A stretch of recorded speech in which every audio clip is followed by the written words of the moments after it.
ಶ್ರೀ ಗುರುಭ್ಯೋ ನಮಃ ಹರಿ ಓಂ. ಶ್ರೀ ಗುರುಭ್ಯೋ ನಮಃ ಹರಿ ಓಂ.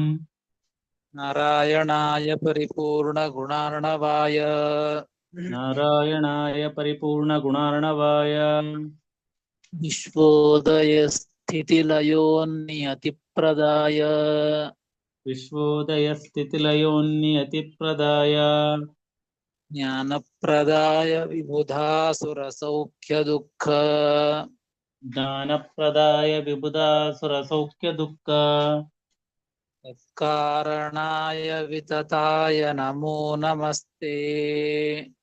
ತತ್ಕಾರಣಾಯ ವಿತತಾಯ ನಮೋ ನಮಸ್ತೆ. ಅಶೇಷ ವಾಗ್ಜಾಡ್ಯಮಲಾಪಹಂತ್ರಿ ಅಶೇಷ ವಾಗ್ಜಾಡ್ಯಮಲಾಪಹಂತ್ರಿ ನವಂ ನವಂ ಸ್ಪಷ್ಟ ಸುವಾಕ್ಪ್ರದಾಯಿನಿ ನವಂ ನವಂ ಸ್ಪಷ್ಟ ಸುವಾಕ್ಪ್ರದಾಯಿನೇ ಮಮೇಹ ಜಿಹ್ವಾಗ್ರ ಸುರಂಗ ನರ್ತಕೀ ಅಮೇಹ ಜಿಹ್ವಾಗ್ರ ಸುರಂಗ ನರ್ತಕೀ ಭವ ಪ್ರಸನ್ನಾ ವದನೆ ಚ ಮೇ ಶ್ರೀಃ ಭವ ಪ್ರಸನ್ನಾ ವದನೆ ಚ ಮೇ ಶ್ರೀಃ ಅಭ್ರಮಂ ಭಂಗರಹಿತಂ ಅಜಡಂ ವಿಮಲಂ ಸದಾ ಅಭ್ರಮಂ ಭಂಗರಹಿತಂ ಅಜಡಂ ವಿಮಲಂ ಸದಾ ಆನಂದತೀರ್ಥಮತುಲಂ ಭಜೆ ತಾಪತ್ರಯಾಪಹಂ ಆನಂದತೀರ್ಥಮತುಲಂ ಭಜೆ ತಾಪತ್ರಯಾಪಹಂ ಯಸ್ಯ ವಾಕ್ಕಾಮಧೇನುರ್ನಃ ಕಾಮಿತಾರ್ಥಾನ್ ಪ್ರಯಚ್ಛತಿ ಯಸ್ಯ ವಾಕ್ಕಾಮಧೇನುರ್ನಃ ಕಾಮಿತಾರ್ಥಾನ್ ಪ್ರಯಚ್ಛತಿ ವೇತಂ ಜಯ ಯೋಗೀಂದ್ರಂ ಕಾಮಬಾಣಚ್ಛಿದಂ ಸದಾ ಸೇವೆ ತಂ ಜಯ ಯೋಗೀಂದ್ರಂ ಕಾಮಬಾಣಚ್ಛಿದಂ ಸದಾ ಪೂಜ್ಯಾಯ ರಾಘವೇಂದ್ರಾಯ ಸತ್ಯಧರ್ಮರತಾಯ ಚ ಪೂಜ್ಯಾಯ ರಾಘವೇಂದ್ರಾಯ ಸತ್ಯಧರ್ಮರತಾಯ ಚ ಭಜತಾಂ ಕಲ್ಪವೃಕ್ಷಾಯ ನಮತಾಂ ಕಾಮಧೇನವೇ ಭಜತಾಂ ಕಲ್ಪವೃಕ್ಷಾಯ ನಮತಾಂ ಕಾಮಧೇನವೇ ಸತ್ಯಾಭಿಘ್ನಕರಾಬ್ಜೋತ್ಥಾನ್ ಪಂಚಾಶದ್ವರ್ಷ ಪೂಜಕಾನ್ ಸತ್ಯಾಭಿಘ್ನಕರಾಬ್ಜೋತ್ಥಾನ್ ಪಂಚಾಶದ್ವರ್ಷ ಪೂಜಕಾನ್ ಸತ್ಯಪ್ರಮೋದತೀರ್ಥಾರ್ಯಾನ್ ನೌಮಿನ್ಯಾಯಸುಧಾರತಾನ್ ಸತ್ಯಪ್ರಮೋದತೀರ್ಥಾರ್ಯಾನ್ ನೌಮಿ ನ್ಯಾಯಸುಧಾರತಾನ್ ಆಪಾದಮೌಲಿಪರ್ಯಂತಂ ಗುರುಣಾಂ ಆಕೃತಿಂ ಸ್ಮರೇತ್ ಆಪಾದಮೌಲಿಪರ್ಯಂತಂ ಗುರುಣಾಮಾಕೃತಿಂ ಸ್ಮರೇತ್ ತೇನ ವಿಘ್ನಾಃ ಪ್ರಣಶ್ಯಂತಿ ಸಿದ್ಧ್ಯಂತಿ ಚ ಮನೋರಥಾಃ ತೇನ ವಿಘ್ನಾಃ ಪ್ರಣಶ್ಯಂತಿ ಸಿದ್ಧ್ಯಂತಿ ಚ ಮನೋರಥಾಃ ಶ್ರೀ ಗುರುಭ್ಯೋ ನಮಃ ಹರಿ ಓಂ. ಶ್ರೀ ಗುರುಭ್ಯೋ ನಮಃ ಹರಿ ಓಂ. ಶ್ರೀಮನ್ ಮಹಾಭಾರತ ತಾತ್ಪರ್ಯ ನಿರ್ಣಯ 2ನೇ ಅಧ್ಯಾಯ ಭಾರತ ವಾಕ್ಯೋದ್ಧಾರ. ಹಿಂದೆ ತಿಳಿದಂತೆ ವೇದವ್ಯಾಸದೇವರು ರಚನೆ ಮಾಡಿದಂತಹ ಮಂಗಳಾಚರಣೆಗೆ ಸರಿಯಾಗಿ ಅದೇ ಅರ್ಥವನ್ನ ಒಳಗೊಂಡಂತೆ ಶ್ರೀಮದ್ ಆಚಾರ್ಯರು ಈ 2ನೇ ಅಧ್ಯಾಯದ ಪ್ರಾರಂಭದಲ್ಲಿ ಮಂಗಳಾಚರಣೆಯನ್ನು ಮಾಡಿ ಹಿಂದೆ ಸರ್ವಶಾಸ್ತ್ರಾರ್ಥಗಳ ನಿರ್ಣಯವನ್ನ ಹಿಂದಿನ ಅಧ್ಯಾಯದಲ್ಲಿ ಮಾಡಿ ಈ ಅಧ್ಯಾಯದಲ್ಲಿ ಏನು ಮಾಡ್ಲಿಕ್ಕೆ ಹೊರಟದ್ದು, ಹಿಂದಿನ ಅಧ್ಯಾಯಕ್ಕೂ ಈ ಅಧ್ಯಾಯಕ್ಕೂ ಏನು ಸಂಗತಿ ಎಂಬುದನ್ನ ಹಿಂದೆ ಎಲ್ಲ ಶಾಸ್ತ್ರಗಳ ಅರ್ಥಗಳ ನಿರ್ಣಯವನ್ನ ಮಾಡಿದ್ದು ಈ ಅಧ್ಯಾಯದಲ್ಲಿ ಭಾರತ ವಾಕ್ಯಗಳಿಂದಲೇನೆ ಮಹಾಭಾರತ ವಾಕ್ಯಗಳ ಒಂದು ನಿರ್ಣಯವನ್ನ ಈ ಅಧ್ಯಾಯದಲ್ಲಿ ಮಾಡ್ತಾ ಇದ್ದದ್ದು. ಯಾಕೆ ಮಾಡ್ತಾ ಇದ್ದದ್ದು ಅಂದ್ರೆ ಅನೇಕ ಶ್ಲೋಕಗಳು ಮಹಾಭಾರತ ಗ್ರಂಥ ಇದು ವ್ಯತ್ಯಸ್ತವಾಗಿ ಹೋಗಿದೆ. ಯಾವ ರೀತಿ ವ್ಯತ್ಯಸ್ತವಾಗಿ ಹೋಗಿದೆ ಎಂಬುದನ್ನ 3ನೇ 4ನೇ ಶ್ಲೋಕದಲ್ಲಿ ತಿಳಿಸಿಕೊಟ್ರು. ಕೆಲವು ಶ್ಲೋಕಗಳನ್ನ ಸೇರಿಸಿದ್ದಾರೆ, ಕೆಲವುಗಳನ್ನ ತೆಗೆದಿದ್ದಾರೆ, ಕೆಲವುಗಳನ್ನ ಮುಂದಿದ್ದ ಹಿಂದಿನ ಅಧ್ಯಾಯಗಳಲ್ಲಿ ಹೀಗೆ ಹಾಕಿ ವ್ಯತ್ಯಾಸ ಮಾಡಿದ್ದಾರೆ. ಹೀಗೆ ಅನೇಕ ರೀತಿಯಿಂದ ವ್ಯತ್ಯಸ್ತವಾದ್ದರಿಂದ ಈ ನಿರ್ಣಯವನ್ನ ಮಾಡಬೇಕಾದಂತಹ ಪ್ರಸಂಗ ಬಂದದ್ದು ಅಂತ ವಿಚಾರವನ್ನ ತಿಳಿಸಿದ್ದು. ಮುಂದಿನ ಶ್ಲೋಕದಲ್ಲಿ ಈಗ 5ನೇ ಶ್ಲೋಕ ಆಗಬೇಕು. 5ನೇ ಶ್ಲೋಕಕ್ಕೆ ಅವತಾರಿಕೆಯನ್ನು ಕೊಡ್ತಾರೆ. ಕೈಮುತ್ಯನ್ಯಾಯೇನ ಅರ್ಥೌ ವ್ಯತ್ಯಾಸಂ ಉಪಪಾದಯತಿ. ಹಿಂದೆ ನೇರವಾಗಿ ಹೇಳಿದ್ದು, ಕೆಲವು ಗ್ರಂಥಗಳ ಶ್ಲೋಕಗಳನ್ನ ಸೇರಿಸಿದ್ದು, ಕೆಲವು ತೆಗೆದು ಹಾಕಿದ್ದಾರೆ. ಹೀಗಾಗಿ ಗೊಂದಲ ಆಗ್ತದೆ, ಅದಕ್ಕೆ ನಿರ್ಣಯವನ್ನ ಮಾಡಿಕೊಳ್ಳಬೇಕು ಅನ್ನೋ ಸಲುವಾಗಿ ಈ ಗ್ರಂಥವನ್ನ ರಚನೆ ಮಾಡ್ತಾ ಇದ್ದದ್ದು ಅಂತ ಶ್ರೀಮದಾಚಾರ್ಯರು ಉತ್ತರವನ್ನ ಇಲ್ಲಿ ವಿಚಾರವನ್ನು ತಿಳಿಸಿದ್ದು.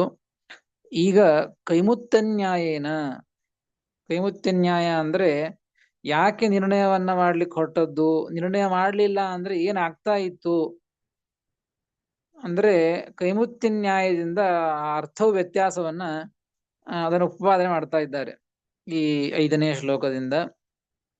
5ನೇ ಶ್ಲೋಕ ಗ್ರಂಥೋಪ್ಯೇವಂ ವಿಲುಲಿತಃ ಗ್ರಂಥೋಪ್ಯೇವಂ ವಿಲುಲಿತಃ ಕಿಂವರ್ಥೋ ದೇವದುರ್ಗಮಃ ಕಿಂವರ್ಥೋ ದೇವದುರ್ಗಮಃ ಕಲಾವೇವಂ ವ್ಯಾಕುಲಿತೆ ಕಲಾವೇವಂ ವ್ಯಾಕುಲಿತೆ ನಿರ್ಣಯಾಯ ಪ್ರಚೋದಿತಃ ನಿರ್ಣಯಾಯ ಪ್ರಚೋದಿತಃ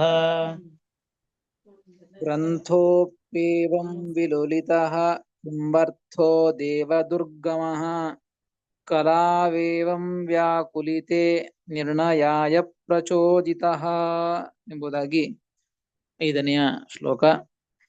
ಪದಚ್ಛೇದ ಗ್ರಂಥಃ ಅಪಿ ಏವಂ ವಿಲುಲಿತಃ ಕಿಂ ಅರ್ಥ ಕಿಮು ಕಿಮಲ್ಲ ಕಿಮು ಅರ್ಥಃ ಕಿಂವರ್ಥಃ ಅಂತಾಗಿದೆ. ಕಿಮು ಅರ್ಥಃ ದೇವದುರ್ಗಮಃ ಕಲೌ ಏವಂ ವ್ಯಾಕುಲಿತೆ ನಿರ್ಣಯಾಯ ಪ್ರಚೋದಿತಃ ಎಂಬುದಾಗಿ ಪದ ವಿಭಾಗ. ದೇವದುರ್ಗಮಃ ಅಂತ ಒಂದು ಶಬ್ದ ಇದೆ. ಗ್ರಂಥೋಪ್ಯೇವಂ ವಿಲುಲಿತಃ ದೇವದುರ್ಗಮಃ ಅರ್ಥಃ. ಈ ಗ್ರಂಥ ಏನಾಗಿದೆ, ಇದು ವಿಲುಲಿತಃ ಅನೇಕ ರೀತಿಯಿಂದ ಆ ಗ್ರಂಥವು ಹಾಳಾಗಿ ಹೋಗಿದೆ. ಅಂದ್ರೆ ಹೇಗೆ ವೇದವ್ಯಾಸ ರಚನೆ ಮಾಡಿದ್ದಾರೋ ಆ ರೀತಿ ನಮಗೆ ಇಲ್ಲ. ಹಿಂದಿನ ಶ್ಲೋಕದಲ್ಲಿ ಹೇಳಿದಂತೆ ಕೋಟ್ಯಂಶೋಪಿ ನವರ್ತತೆ. ಆ ಎಷ್ಟು ಕೋಟಿ ಕೋಟಿ ಶ್ಲೋಕಗಳು, ಒಂದೊಂದು ಗ್ರಂಥಗಳು ಶತಕೋಟಿ ವಿಸ್ತಾರವಾದದ್ದು ಮೂಲ ರಾಮಾಯಣ, 50 ಕೋಟಿ ವಿಸ್ತಾರ ಪಂಚರಾತ್ರ, 60 ಲಕ್ಷ ಶ್ಲೋಕ ಇರುವಂತಹದ್ದು ಮಹಾಭಾರತ, ಸಿಕ್ಕಿದ್ದು 1 ಲಕ್ಷ. ಹೀಗಾಗಿ ಆ ಎಲ್ಲ ಶ್ಲೋಕಗಳು ಇರುವಂತಹ ಗ್ರಂಥಗಳಲ್ಲಿ ನಮಗೆ 1 ಕೋಟಿ ಶ್ಲೋಕಗಳು ಕೂಡ ಸಿಗೋದಿಲ್ಲ ಅಂತ ಹಿಂದಿನ ಶ್ಲೋಕದಲ್ಲಿ ಹೇಳಿದ್ದು. ಹೀಗಾಗಿ ಹೀಗೆ ಎಲ್ಲ ಗ್ರಂಥಗಳು ಹಾಳಾಗಿ ಹೋಗಿವೆ, ಹಾಳು ಮಾಡಿದ್ದಾರೆ ದುಷ್ಟರು. ಹೀಗಾಗಿ ಗ್ರಂಥ ಏವಂ ವಿಲುಲಿತಃ, ಈ ರೀತಿಯಾಗಿ ಗ್ರಂಥ ವಿಲುಲಿತ ವ್ಯತ್ಯಸ್ತವಾಗಿ ನಾಶವಾಗಿ ಹೋದಾಗ, ಹಾಳಾಗಿ ಹೋದಾಗ ಇದು ಹೇಗಿದೆ ಅಂದ್ರೆ ಈ ಗ್ರಂಥ ಈಗ ದೇವದುರ್ಗಮಃ, ದೇವಾನಾಂ ದುರ್ಗಮಃ ಅರ್ಥಃ. ಈ ಸಿಕ್ಕಂತಹ ಶ್ಲೋಕಗಳ ಅರ್ಥ ಏನಿದೆಯಲ್ಲ ನಮಗೆ ಇದೇ ತಿಳಿದುಕೊಳ್ಳುವುದು ಹೇಗಿದೆ ಅಂದ್ರೆ ಇದು ದೇವಾನಾಂ ದುರ್ಗಮಃ ಅಂತ ಶ್ರೀಮದಾಚಾರ್ಯ ಹೇಳ್ತಾ ಇದ್ದಾರೆ. ದೇವತೆಗಳಿಗೂ ಇದು ಕಷ್ಟಕರವಾದದ್ದು ಅಂತ ದೇವದುರ್ಗಮಃ ಅರ್ಥ ಅಂತ ಹೇಳ್ತಾ ಇರುವಾಗ ಸಾಮಾನ್ಯ ಮನುಷ್ಯರಿಗೆ ಇದನ್ನ ನಿರ್ಣಯ ಮಾಡಲಿಲ್ಲ ಅಂತಂದ್ರೆ ಹೇಗೆ ಅರ್ಥ ಆಗ್ತದೆ? ಅದಕ್ಕೆ ಈ ರೀತಿಯಾಗಿ ಆದಾಗ ಇದೇ ಕೈಮುತ್ಯ. ದೇವತೆಗಳಿಗೆ ದುರ್ಗಮವಾಗಿದೆ ಇದು ತಿಳಿದುಕೊಳ್ಳಬೇಕು ಅಂದ್ರೆ ಅಂದ ಮೇಲೆ ಏನ್ ಹೇಳೋದು? ಸಾಮಾನ್ಯ ಮನುಷ್ಯರಿಗೆ ತಿಳಿದುಕೊಳ್ಳುವ ಸರಳಾರ್ಥದಲ್ಲಿ ಹಿಂಗೆ ಬರ್ತದೆ, ಅವ್ರಿಗೂ ಕಷ್ಟವೇ. ದೇವತೆಗಳಿಗೆ ಕಷ್ಟ ಅಂದ ಮೇಲೆ ಮನುಷ್ಯರಿಗೆ ಕಷ್ಟ ಅಂತ ಏನ್ ಹೇಳೋದು? ಇದನ್ನೇ ಕೈಮುತ್ಯ ನ್ಯಾಯ ಅಂತ ಅನ್ನೋದು. ಹೀಗಾಗಿ ಕೈಮುತ್ಯ ನ್ಯಾಯದಿಂದ ಏನ್ ಹೇಳ್ತಾ ಇದ್ದಾರೆ ಇಲ್ಲಿ, ಗ್ರಂಥ ಎಂಬುದು ವ್ಯತ್ಯಾಸವಾದ್ದರಿಂದ, ಅನೇಕ ರೀತಿಯಿಂದ ವ್ಯತ್ಯಸ್ತವಾದ್ದರಿಂದ ಇದು ದುರ್ಬಲವಾದದ್ದು. ಅದಕ್ಕಾಗಿ ಇದನ್ನ ನಿರ್ಣಯ ಮಾಡಬೇಕು, ಸರಿಯಾಗಿ ಜ್ಞಾನ ಬರಬೇಕು. ದೇವತೆಗಳಿಗಾಗಲಿ ಮನುಷ್ಯೋತ್ತಮರಿಗಾಗಲಿ ಎಲ್ಲರಿಗೂ ಕೂಡ ಸರಿಯಾಗಿ ಆ ಶಾಸ್ತ್ರಗಳ, ಮಹಾಭಾರತಾದಿ ಗ್ರಂಥಗಳ ಒಂದು ಜ್ಞಾನ ಸರಿಯಾಗಿ ಆಗಬೇಕು ಅನ್ನೋ ಸಲುವಾಗಿ ಈ ನಿರ್ಣಯವನ್ನ ಮಾಡ್ತಾ ಇದ್ದದ್ದು. ನಿರ್ಣಯ, ಈ ಮಹಾಭಾರತ ತಾತ್ಪರ್ಯ ನಿರ್ಣಯ ಗ್ರಂಥವನ್ನ ರಚನೆ ಮಾಡ್ತಾ ಇದ್ದದ್ದು ಎಂಬುದನ್ನ ಶ್ರೀಮದಾಚಾರ್ಯರು ತಿಳಿಸಿಕೊಡ್ತಾರೆ. ಗ್ರಂಥೋಪ್ಯೇವಂ ವಿಲುಲಿತಃ ಕಿಂವರ್ಥೋ ದೇವದುರ್ಗಮಃ ಅಂತ ಇಷ್ಟು ವಿಚಾರವನ್ನ ಹೇಳಿದರು. ಇದರ ಮೇಲೆ ಒಂದು ಪ್ರಶ್ನೆ, ವ್ಯಾಕುಲಿತಾಶ್ಚ ಕದಾ ಜಾತಾಹ, ಇವು ವ್ಯತ್ಯಸ್ತವಾಗಿವೆ ಅಂತ ಹೇಳ್ತಾ ಇದ್ದಾರಲ್ಲ, ಇದು ಯಾವಾಗ ವ್ಯತ್ಯಸ್ತ ಆದವು ಇವು? ಹೀಗೆ ಶ್ಲೋಕಗಳನ್ನ ತೆಗೆದು ಹಾಕೋದು, ಬೇರೆ ತಾವು ಶ್ಲೋಕಗಳನ್ನ ಮಾಡಿ ಇದ್ರಲ್ಲಿ ತಾವು ಬೇಕಾದಂಗೆ ಶ್ಲೋಕಗಳನ್ನ ಮಾಡಿ ಹಾಕಿಯೋದು, ಅಥವಾ ವ್ಯತ್ಯಸ್ತ ಹಿಂದಿನ ಅಧ್ಯಾಯದಲ್ಲಿರುವ ಶ್ಲೋಕ ಮುಂದಿನ ಅಧ್ಯಾಯದಲ್ಲಿ, ಹಿಂದಿನ ಅಧ್ಯಾಯದಲ್ಲಿ ಪರ್ವಗಳಲ್ಲಿ ವ್ಯತ್ಯಾಸ, ಹೀಗೆ ಅನೇಕ ರೀತಿ ಹಿಂಗೆ ವ್ಯತ್ಯಾಸ. ಇದು ಯಾವಾಗ ಆದದ್ದು, ವ್ಯತ್ಯಾಸ ಯಾವಾಗ ಆದದ್ದು, ಮತ್ತು ಯಾರಿಂದ ಪ್ರೇರಿತ,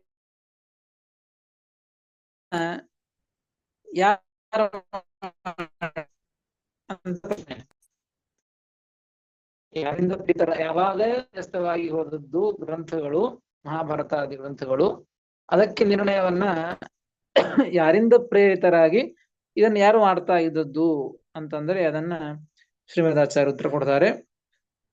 ಕಲಾವೇವಂ ವ್ಯಾಕುಲಿತೆ,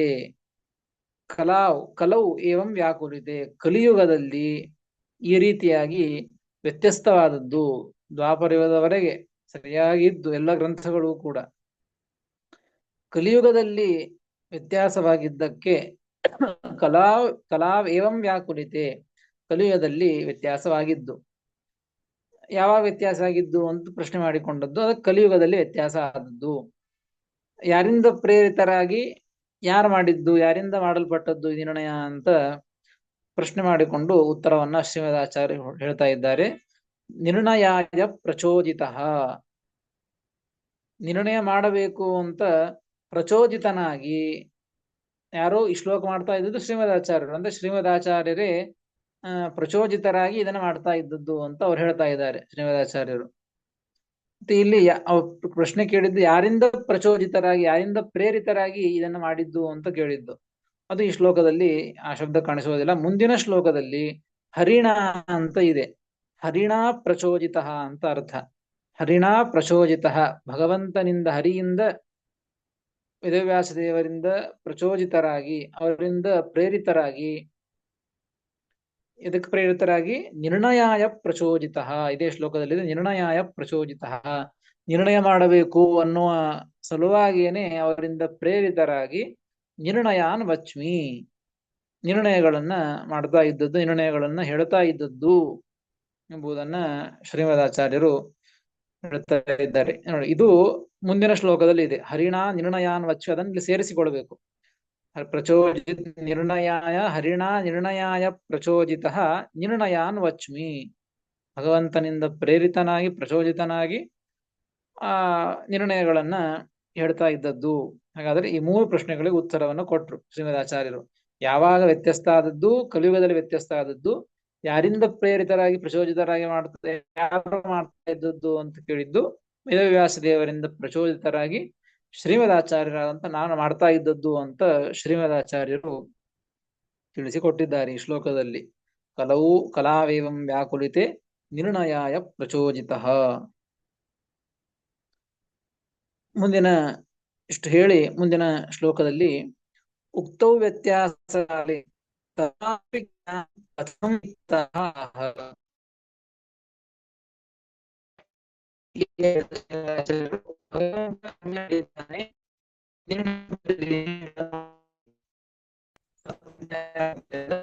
ನಿರ್ಣಯಗಳನ್ನು ಮಾಡ್ರಿ ಎಂದು ವೇದವ್ಯಾಸ ದೇವರು ಭಗವಂತ ಪ್ರೇರಣೆ ಮಾಡಿದ್ದಾರೆ. ಅದಕ್ಕೆ ಶ್ರೀಮದಾಚಾರ್ಯರು ಹೇಳ್ತಾ ಇದ್ದದ್ದು, ನಾವು ನಿರ್ಣಯವನ್ನ ಮಾಡ್ತಾ ಇದ್ದದ್ದು, ಹೇಳ್ತಾ ಇದ್ದದ್ದು ಅಂತ ಹೇಳಿದರು. ಇದ್ರ ಮೇಲೆ ಪ್ರಶ್ನೆ ಏನ್ ಮಾಡ್ತಾ ಇದ್ದಾರೆ ಅಂದ್ರೆ, ಉಕ್ತೌ ವ್ಯತ್ಯಾಸ ಕಾಲೇ, ನೋಡಿ, ವ್ಯತ್ಯಾಸವಾಗಿದ್ದು ಯಾವಾಗೋ. ಹಿಂಗಾಗಿ ವ್ಯತ್ಯಾಸ ಮುಂಚೆ ಆಗಿದೆ. ಶ್ರೀಮದಾಚಾರ್ಯರು ಅವತಾರ ಮಾಡುವುದಕ್ಕಿಂತ ಮೊದಲಿಗೇನೆ, ಎಷ್ಟೋ ಕಾಲ ಮೊದಲಿಗೇನೆ ಇವೆಲ್ಲ ಗ್ರಂಥಗಳು ವ್ಯತ್ಯಸ್ತವಾಗಿ ಇದ್ದದ್ದು. ಅಂದ ಮೇಲೆ ತವಾಪಿ ಜ್ಞಾನಂ ಕಥಂ, ಅವುಗಳಿಗೆ ನಿರ್ಣಯವನ್ನ ಮಾಡಬೇಕಾದರೆ ಜ್ಞಾನ ಹೇಗೆ ಬಂತು? ತವಾಪಿ ಜ್ಞಾನ ಕಥಂ ಇತ್ಯತಃ, ನಿಮಗೆ ಆ ಜ್ಞಾನ ಹೇಗೆ ಬಂತು? ಅದು ಹೀಗೆ ಅದು ಹೇಳಿದ್ರು ಅಂತಂದ್ರೆ ತಮಗೆ ಗೊತ್ತಿತ್ತು, ತಾವು ಮುಂಚೆ ನೋಡಿದ್ರು ಅಂತಂದ್ರೆ ಈಗ ವ್ಯತ್ಯಸ್ತ ಆಗಿದೆ, ಅದು ಹಾಗಲ್ಲ ಹೀಗೆ ಅಂತ ತಿಳಿಸಿಕೊಡ್ಲಿಕ್ಕೆ ಬರ್ತದೆ, ನಿರ್ಣಯವನ್ನು ಮಾಡ್ಲಿಕ್ಕೆ ಬರ್ತದೆ. ಶ್ರೀಮದಾಚಾರ್ಯರಿಗೂ ಕೂಡ ಅವರು ಈಗ ನಿರ್ಣಯ ವ್ಯತ್ಯಾಸವಾಗಿ ಎಷ್ಟೋ ಕಾಲ ಆದ ಮೇಲೆ ಅವತಾರವನ್ನು ಮಾಡಿದ್ದು. ಹೀಗಾಗಿ ನಿಮಗಾದರೂ ಕೂಡ ನಿರ್ಣಯ ಮಾಡ್ಲಿಕ್ಕೆ ಆ ಜ್ಞಾನ ಹೇಗೆ ಇದೆ, ಹೇಗೆ ಬಂತು ಅಂತ ಪ್ರಶ್ನೆ.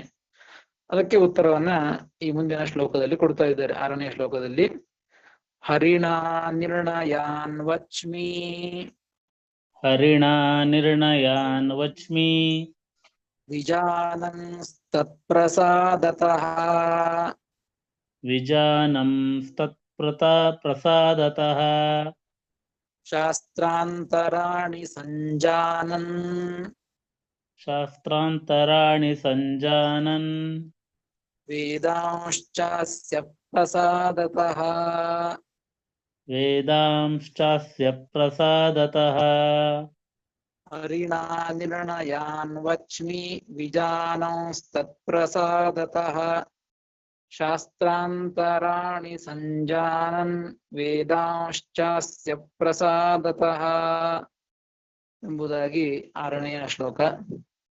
ಪದ ವಿಭಾಗ.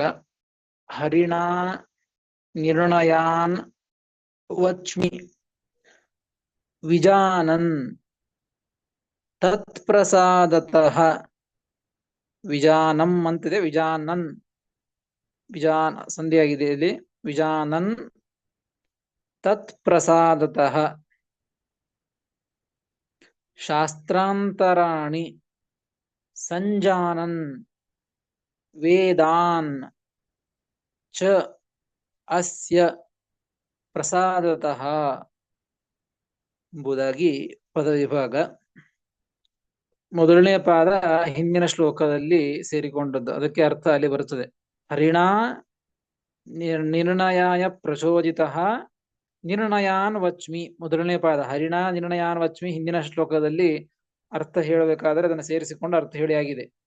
ಹರಿಣಾ ನಿರ್ಣಯಾನ್ ವಚ್ಮಿ ಅಂತೇಳಿ ಆ ಭಗವಂತನಿಂದ ಪ್ರಚೋದಿತನಾಗಿ ನಿರ್ಣಯ ಮಾಡುವುದಕ್ಕಾಗಿ ಭಗವಂತ ಆಜ್ಞೆ ಮಾಡಿದ್ದು, ಅದಕ್ಕಾಗಿ ನಿರ್ಣಯವನ್ನ ಮಾಡ್ತಾ ಇದ್ದದ್ದು, ಹೇಳ್ತಾ ಇದ್ದದ್ದು ಅಂತ ಅಲ್ಲಿಗೆ ಅಷ್ಟ ಅರ್ಥ ಮುಗೀತು.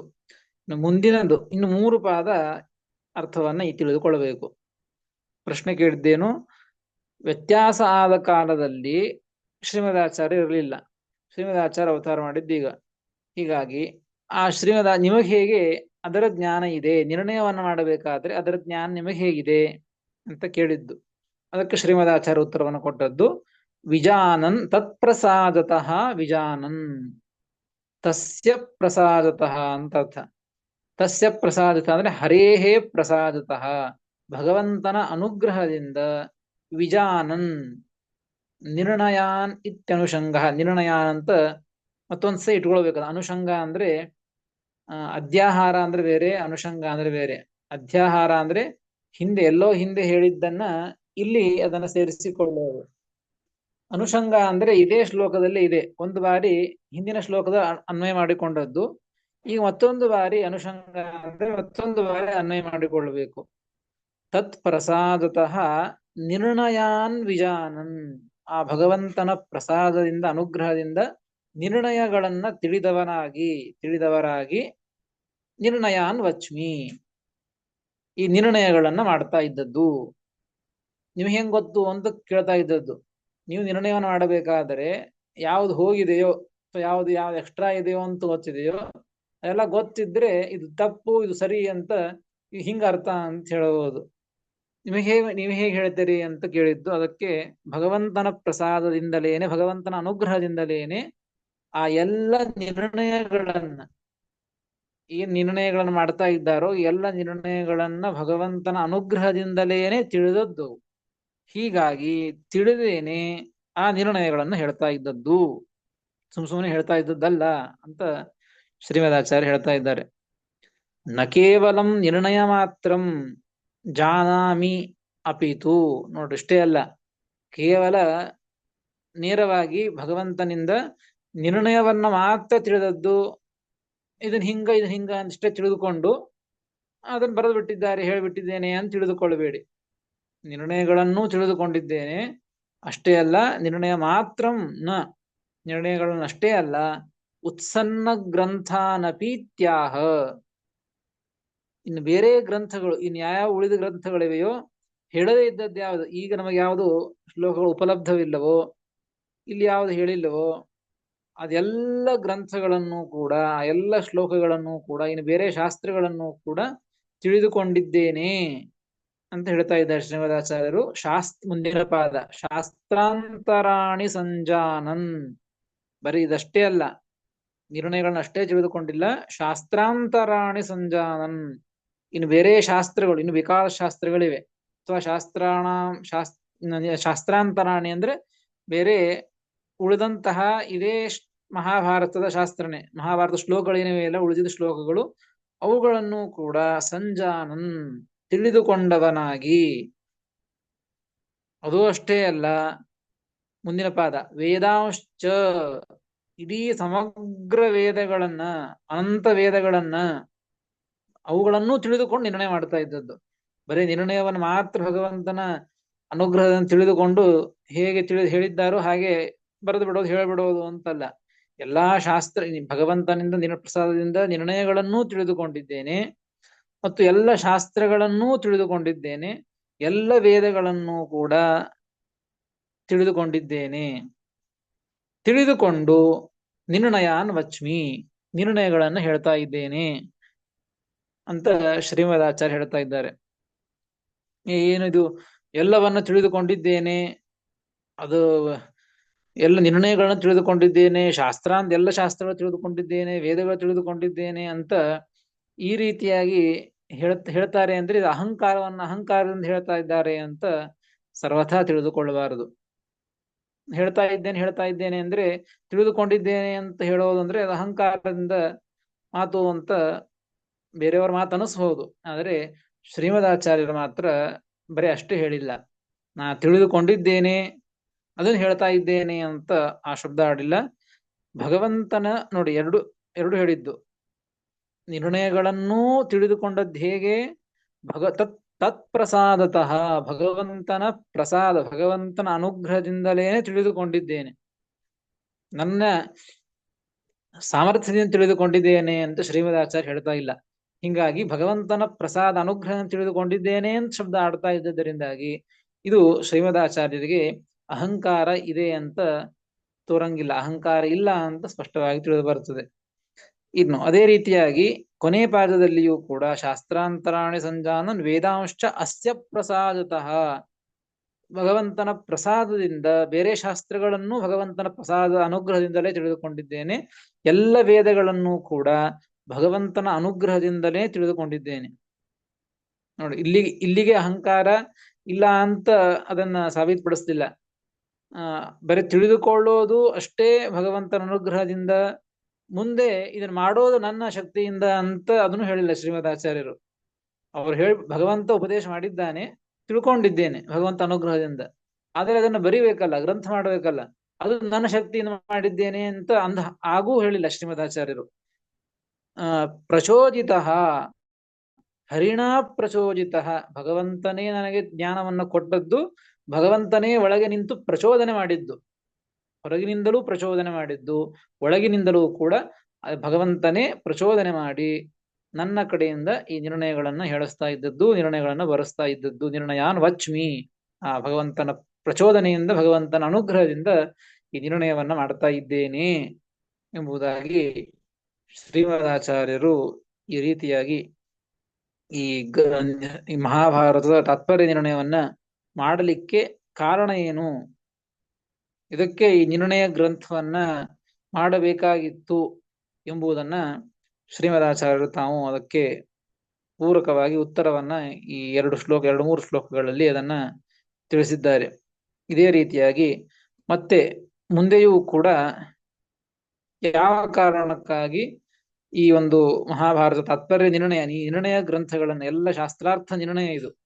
ಮಹಾಭಾರತ ನಿರ್ಣಯವೂ ಹೌದು, ಎಲ್ಲ ಶಾಸ್ತ್ರಗಳ ನಿರ್ಣಯವೂ ಹೌದು. ಹೀಗಾಗಿ ಅಂತಹ ನಿರ್ಣಯ ಗ್ರಂಥವನ್ನ, ತಾತ್ಪರ್ಯ ನಿರ್ಣಯ ಗ್ರಂಥವನ್ನ ಯಾಕೆ ಮಾಡ್ತಾ ಇದ್ದದ್ದು, ಯಾಕೆ ಹೇಳ್ತಾ ಇದ್ದದ್ದು ಎಂಬುದನ್ನ ಮುಂದಿನ ಶ್ಲೋಕದಲ್ಲಿಯೂ ಕೂಡ ಅದನ್ನ ತಿಳಿಸಿಕೊಟ್ಟಿದ್ದಾರೆ. ಅದನ್ನು ಮತ್ತೆ ನಾಳೆ ತಿಳಿದುಕೊಳ್ಳೋಣ ಅಂತ ಹೇಳ್ತೇನೆ. ಶ್ರೀಕೃಷ್ಣ ಅರ್ಪಣಮಸ್ತು. ಹರಯೇ ನಮಃ. ಶ್ರೀ